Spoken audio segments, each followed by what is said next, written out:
There you have it, 4-1. The final score at Vicarage Road. As we said, the first time Watford has beaten Chelsea since 1999. Top half of the Premier League looks like this. Chelsea in fourth, 1 point behind Liverpool, and 1 point ahead of Spurs. Where do we start? Well, where do we start with what's going on at Chelsea? It seems like every bad performance, I want to look to the situation with Conte and say that's having some impact. This is no surprise, this result. Why? Because the signals coming out of Stamford Bridge, of Chelsea, of the team, is almost like a mirror image of the current manager. Unhappy, no energy. I mean, let's take Bakayoko. Take Bakayoko's performances from Monaco last year and compare them to this year at Chelsea. He was such a dynamic midfielder getting about the field. He's been poor, and today he was abysmal. I mean, he was absolutely abysmal before he got sent off. But I thought Chelsea would give Conte till after the Barcelona double-header.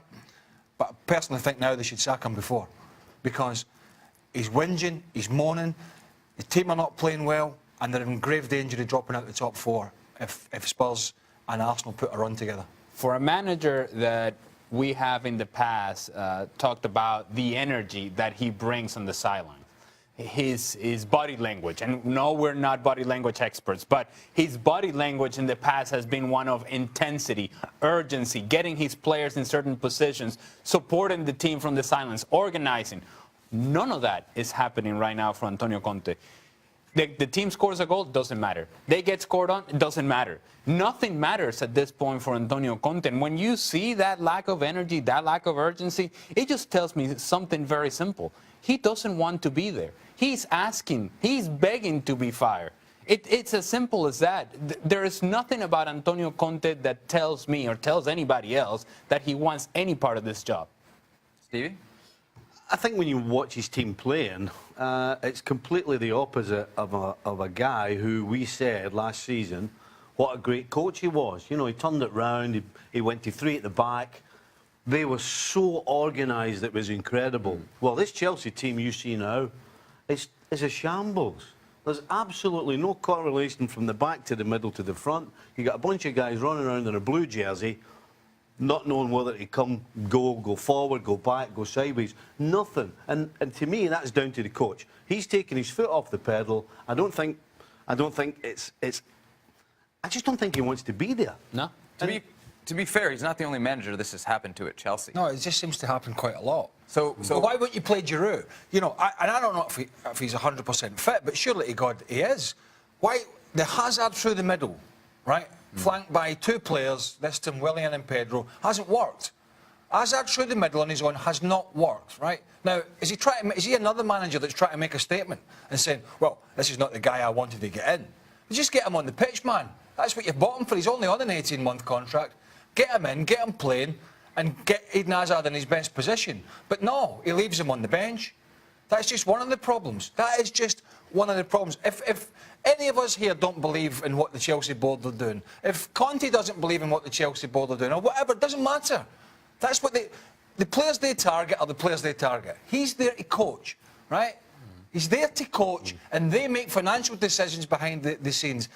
It's been known for a while that they're pulling the money back a little bit, right? They're not going to go like Abramovich once did, where he'd match Real Madrid and Barcelona, and he would blow the Manchester clubs out the water. They're clearly taking a different direction.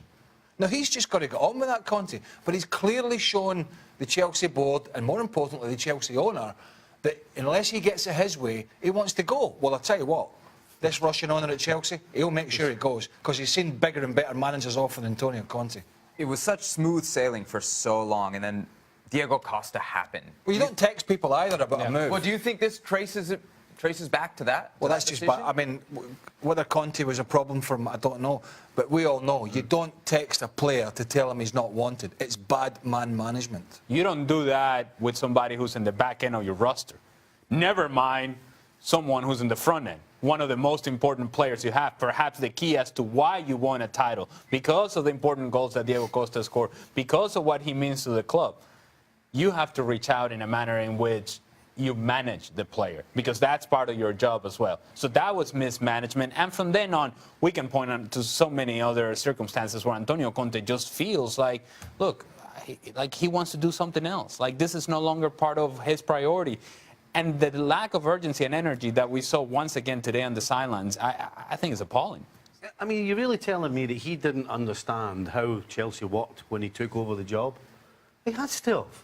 This is a guy who had to be persuaded. So this is a guy who was in such a strong position. It was up to him when he joined Chelsea to lay down what he wanted and how he wanted to do things. So he obviously knew coming in what it was all about. And now he's moaning. And as Craig said, 100% there is no way that Conte pushed to get Giroud. Because as a coach or a manager, when you push to bring a player in, I'll tell you what, he's the first guy on your team sheet. He's not sitting on the bench. The same way that a couple of years ago, the players for Chelsea stopped playing for Jose Mourinho, it's happening right now with Antonio Conte. They're not playing. It's no longer about their performance. It's no longer pride in their individual performance or the group performance. It's just not happening. And you see players that usually you can rely upon, they can't move. And the reason they can't move is not because physically they cannot do it. It's gotten to the point to where everything that is going on around Chelsea and inside Chelsea affects the performance on the field. If he wants fired, he's got the right owner. Oh yeah, He's in the right seat if he wants fired. Doing the right things. And listen, who's going to feel sorry for him? Because this is what he wants. He doesn't want to be. He does not want to be at Stamford Bridge anymore. He wants to hot-foot it off somewhere else, whether it's back to Italy or take the national team or go back and manage domestically in Serie A. That's what he wants. And I tell you, Chelsea have shown, whether you agree or not, that over the piece, they've happily sacked managers around this time of the season and put an interim coach in for the final 3-4 months of the season. And I tell you how successful it was once. Roberto Di Matteo won the Champions League as an interim manager. So they will probably fire this guy sooner rather than later. Real quick, is there any reason not to fire him right now before Barcelona? No, you should go. No, and he wouldn't give you a reason either. No. He wants out. No? I don't see it. I don't see it. I don't see it in his body language at all. I see a man that only wants out. 57% for PSG to move on to the Champions League quarterfinals. Stevie, what do you think? Should PSG be, I wouldn't say such a favorite, but a clear favorite? Absolutely. I'm a little surprised that it's not higher than what it is. You know, Real Madrid have done nothing this season to suggest they deserve or are capable of winning the Champions League. And they certainly have done nothing all season to suggest that they're going to beat PSG. I would have said that the odds were even bigger than what the SPI says. They have to. Yeah, that's it. I mean, they have to beat PSG. I would be loath to write Real Madrid off just because of the quality they've got, right? And I know there's not been a lot to feast on recently that would say, oh, yeah, they're going to really hit form and they're going to kill it over 180 minutes against PSG. There isn't any evidence of that, but these guys have been over the course so many times that they could pick it up for a big performance. It could happen. So I think that has to be something PSG have to be mindful of, that if they have a good night, Real Madrid, it could be a tough one for PSG. There's an element of desperation as well for Real Madrid. This is it. It's Champions League. There's nothing else to play for. And so that desperation, then you put that together with the talent level that you have at Real Madrid. If those things come together, then maybe they have a chance. Real Madrid, you don't count out, but PSG is certainly the favorite. Greg, Ale. Oh, yeah. Stevie. Oh, sorry, I thought you were shouting on me. And Seb here for Extra Time, which used to be my favorite part of the show. And what happened? The last week, basically, Extra Time has become where we dive in on all my flaws and insecurities. Oh, yeah, but well, What flaws? Yeah. You should do Extra Time more often. I don't know why you got to be more positive. You're right. we didn't even scratch the surface on all your flaws. Insecurities, because we haven't got long enough. Literally, Extra Time is Are limited. you insecure about being insecure? Or paranoid about being paranoid? I think Are naturally. you paranoid? Are you looking at me? No, you're paranoid if you think I'm looking at you, right? Stevie's taller than you, by the way. Oh, well, When he stands on his tippy toes. that's been established. You got that gel What are in you his looking at my hair. hair for? Because you got gel in that hair. What's wrong with that? Yeah, but it's not the normal gel that normal people would use. What is it? It's like, I don't know, it's the stuff that they have to run through a horse's mane. He gets it out the frying pan. That's because I've got a good thick head of hair. Hey, yeah. Unlike some. but see, you see how there's no. He's looking at you. Are you kidding me? I got the thickest head of hair. But see how there are no You insecure insecurities about your there? You know, there was a joke there. He took it, smiled, and then joked back. You see, that's That's how you do it. That's the way it goes. That's how you Back do it. forward. Yeah. Is that how you, when you were managing, is that what you did? That's how it goes, back and forward? No, that's him dancing. Side to side. Back and forward is that. Stevie dancing. Side to side is that. We don't have any video of you dancing, do we? From the Super Bowl or anything? No. No? well, there is video. Well, there is, but you don't just get it. unavailable. There is, but you're not getting it. We're not getting it. Did you see that?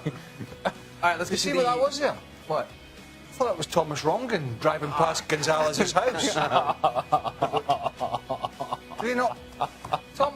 No. See, Tiara would drive past the house, past another house, and tell you he drove by Gonzalez's house. You weren't even born here, so what are you worried about? Who? Me? Yeah.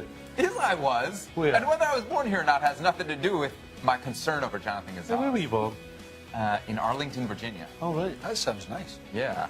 It's all right. Is that West I thought you Virginia? were Mexican. I don't know. I'm trying not. It is not in Oh. West Virginia. It's in Northern Virginia. And I don't know what you said, but I'm sure it was It's supposed to be nice down there. in Northern Virginia? The mountains, isn't it? No. Well, West Virginia is somewhat mountainous, and it's Yes. very nice, yeah. Right. Beautiful, wild West Virginia. Yes. Dylan wants to know, would Marco Silva be a good shout for the Chelsea job? No. No. Well, I kind of, I've kind of, maybe short term. Okay. What about long term? Who do you like long term? I'm running out of managers. I know. I'd have to think about it. Simeone. Ooh, I like that one. Stevie? I think he's run his course at Atletico Madrid. Aye. This guy's name's escaped me and it shouldn't. Wait, Because it they shouldn't. they have no problem bringing somebody in Allegri. just for a short term, isn't they? Allegri from Juve. How can I forget his name? Forgot his name for a minute. Would he leave Juve then? He's not Well, his agent. you hold the fort here and I'll try and see if I can ring him. I don't know. When you said West Virginia, beautiful, wild, and all of that, isn't that what they have in the license plate? Yep. Yeah. Wild Wild, Virginia. wonderful West Virginia. Yeah. It's a song, isn't it? It's in the song. Encyclopedia there. Well, you like, Virginia. you know, West information. Virginia, Mountain Mama, Go and sing. take me home. You're not a very good singer. Are you insecure about that as well? Aye. That's why I was Yeah. mumble singing. Do you love coming up here? Less and less each time. Because of us?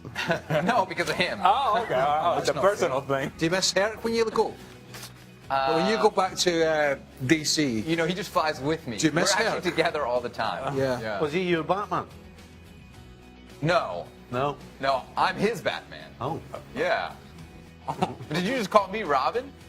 No. Was he insecure again? What's happening? See, this is why you can't work. You can't work with anybody See, like that's a that. bad sign. You know when somebody asks you a question and you ask a question straight back. Yeah. That's a problem. Like a politician almost. That's a problem. Yeah. No. Maybe I should run for that's USSF president. That's Yeah. insecurity. Well, you're running out of time. Oh, this is Very, I hear it's going to be when it all goes through, it's going to be like. I would like Right, maybe you to not. read this one. The second one. How would you guys evaluate Delafleur Flu performance against Chelsea? That's Delafeo for those of you following on in English. Delafleur Flu. Hey, what Say what? if He's- for Spain on the right-hand side you had Azpilicueta and then De La Feo ahead of Oh, us? Stevie would never call one of those matches. Better, Delafleur Flu. Jeez, that's a mouthful, that, isn't it? Do you struggle more with Spanish or Italian names? Russian, actually. Really? Oh my God, we haven't even scratched the surface. Yeah, no more 40. All right, Nate wants to know, how long will it take you to get over the Patriots loss? You're a big Patriots fan, What loss? yeah? There you go. He's over it already. There you go. Who'd you watch the Super Bowl with? Buddy over there. How was he behaved?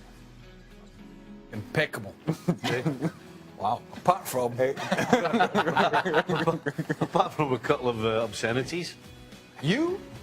No. Yeah. That's disheartening, I'm sure. Feel if you're a bad about Patriots fan. Yeah, he may have used language deemed inappropriate to my daughter Oh, really? because he didn't know my daughter was there. He was I fully did say focused on the something game. at Tom, and I very much regret it, and I did apologise. She snuck down the stairs and onto the Apologise. sofa Right. at an inopportune moment when the Pats were disintegrating and the Eagles were bashing some more on the ball. Flying. At which point something come flying out of his mouth that that a 14-year-old girl shouldn't be hearing. Steve. But it was fine. It was fine, you know. Flavorful. She's all right. She's coped. We did have a dance afterwards, didn't we? Yeah, that's how you sort these things out. Yeah. I mean, if you're insecure about it, Stevie will dance with you. Can you know, we tried to get the video. I think technologically we couldn't pull it No. up. Could you recreate No. the dance? No. There's one vital ingredient missing right now Yeah. that wasn't missing last night. Beer. That's the one. 15 cans. That's the number one. No.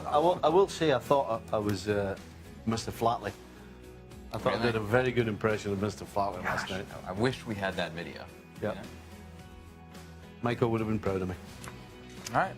Well, that'll do it for extra time. Yeah, you're off now. You can take it easy.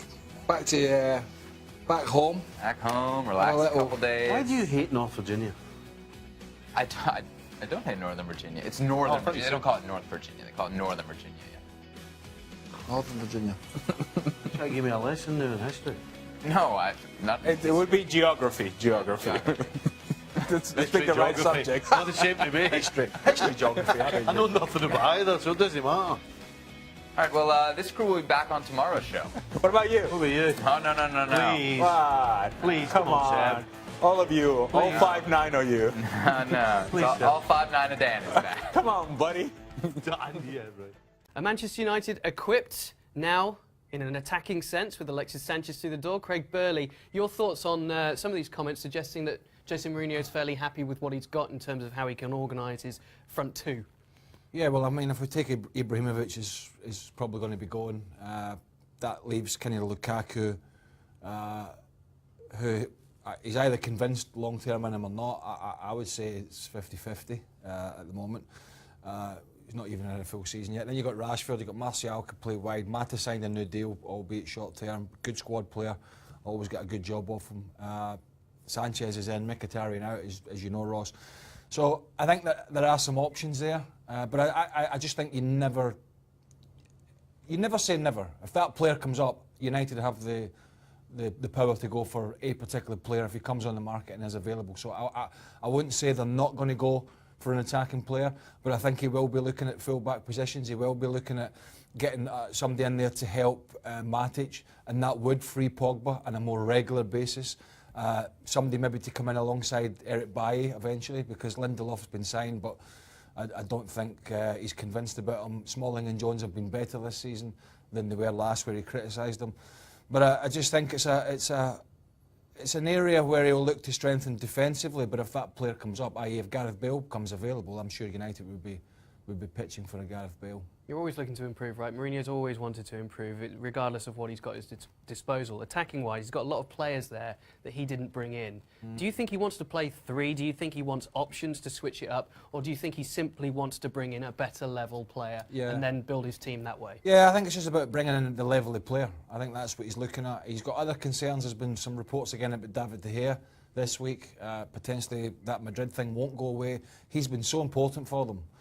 In the tight games, he's made so many great saves. But I think he's just trying to up the quality level. Obviously that diminished when Ferguson left.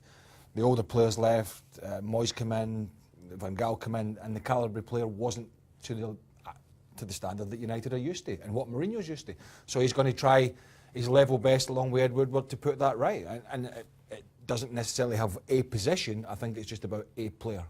How many years is it going to take for him to win that title? At the moment. Well, if they go again in the summer and spend big, I would expect it to be nip and tuck next year with Man City. All right. Well, that's maybe the prognosis for Manchester United. There's a lot to happen, of course. They are improving. Alexis Sanchez clearly making a difference. We'll see if it's enough to satisfy Mourinho come the season's end. Wow, Manchester City actually dropped some points in the league at the weekend. And, of course, there's always a scapegoat. Raheem Sterling's miss from 4 yards out. Symptomatic, perhaps, of the knee-jerk reactions going on when a side like Manchester City and a player like Raheem Sterling doesn't find the back of the net in a 1-1 draw. Taking a look at Raheem Sterling's statistics, though, he's had an incredible improvement this year under Pep Guardiola. A lot of people questioned whether he could improve. He certainly delivered for Manchester City. So what do you make of all of this? I think what we're seeing with City at the moment is people looking for ways to find fault in them. whether it be the manager, whether it be the defenders, whether it be the money they're spending, or you know, who's going to play up front when fit. Is it a great? All that. So you know, you can see. Look, Raheem Sterling's big issue for a long period. I say a long period. He's still a relatively young guy, but was his end product in the final third. Ross, he got on so many good positions, but his end product was generally average for a 50 million plus player. He's greatly improved that. That was borne through in the stats. He's much calmer and more, you know, acute when he gets in the box in terms of his finishing. It's not perfect. Yes, he missed one at the weekend, but no, it's not going to make a difference to the title race. And I for one, have not heard any criticism of Raheem Sterling. I've only heard praise this year. Look, if you miss a chance in a game, no matter if you've won the league or not, there's always going to be rumblings from the stand or the crowd, or when the fans are walking away after the game, oh, what about that miss from Raheem Sterling? But I think in the whole scheme of things, there's been nothing but praise from him in the English media. There's been nothing but praise from his manager. The City fans are acutely aware how well he's done this year. He's going to take them to silverware domestically anyway, and he's probably going to play a big part in the World Cup for England and Russia. So when you put all that together, I don't think there's a lot of negativity surrounding this guy at all. The true fans aren't daft, are they? I mean, you're sitting top of the league. No. You're going to win the league. You're playing exhilarating football. He's been a big part of it. You have one miss in a game. It seems ridiculous to even bring it up. Well, yeah, because he put his stats up and they're great.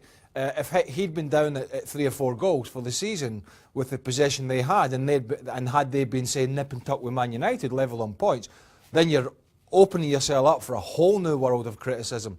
But really, when we put all the big picture together here, how well he's doing, how well the player's doing, there really isn't much of a story in terms of the criticism towards this player. I think he's well and truly won the Man City fans over, and quite a long time ago. Yeah, as fans, we're fairly simple creatures.